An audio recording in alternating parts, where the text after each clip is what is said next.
Hanap ba kayo ng molder na dual, heavy duty, fence concrete post or dragon fruit post molder? Halika, usap tayo. At itong molder natin ay lifetime use na po ito dahil 4mm thickness po ito at lifetime use na po. Ayan kung makikita ninyo, 4mm thickness po yan yung mga molder natin. Adjustable na po ito. Ang standard size natin 4x4 by 8 feet. Adjustable na po siya. Pwede na po tayong gumawa dito ng 3 feet, 4 feet, 5 feet, 6 feet, 7 feet hanggang 8 feet. Kung hindi kayo marunong sa ratio at mixing natin dito, i-follow niyo yung Facebook page natin. Lahat ng mga concrete products natin ay makikita niyo ang ratio at mixing. I-follow niyo yung Gym Hardware Kukulamber Concrete Products, ganito ang brands.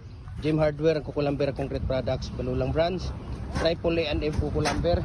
Ang ating personal Facebook account, Felix Tan Pagikan Jr. Ang ating Instagram, Felix_Pagikan 2000 at saka yung ating TikTok at Gym Hardware Cagayan de Oro po. Okay? So,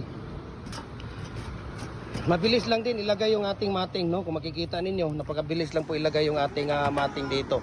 Kung hanap niyo naman po ay fence concrete post o dragon fruit post, i-message nyo ako at i-share ko sa inyo.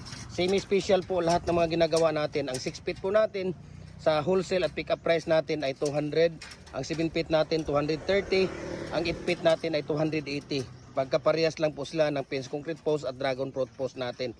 Napakabilis lang ilagay, no? 10 to 15 minutes. Pagkagaya nito, napakatirik yung araw, no? Napakabilis lang nating tanggalin at gawa tayo ng panibago. 10 to 15 minutes lang siya. Pero pag hindi masyadong mainit, nasa mga 10 to 18 minutes.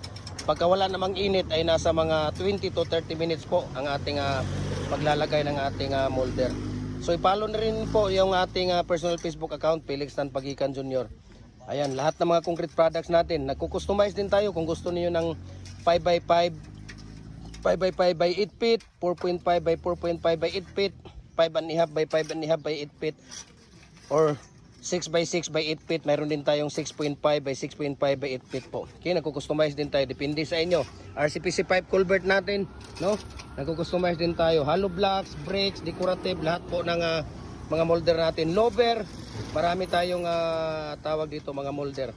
So, i-visit kayo sa ating Facebook page, sa ating YouTube, at saka sa ating TikTok account. Makikita nyo lahat ng ating mga molder design doon. Okay? Heavy duty po siya at lifetime use na po ito. Maraming salamat and God bless po sa ating lahat.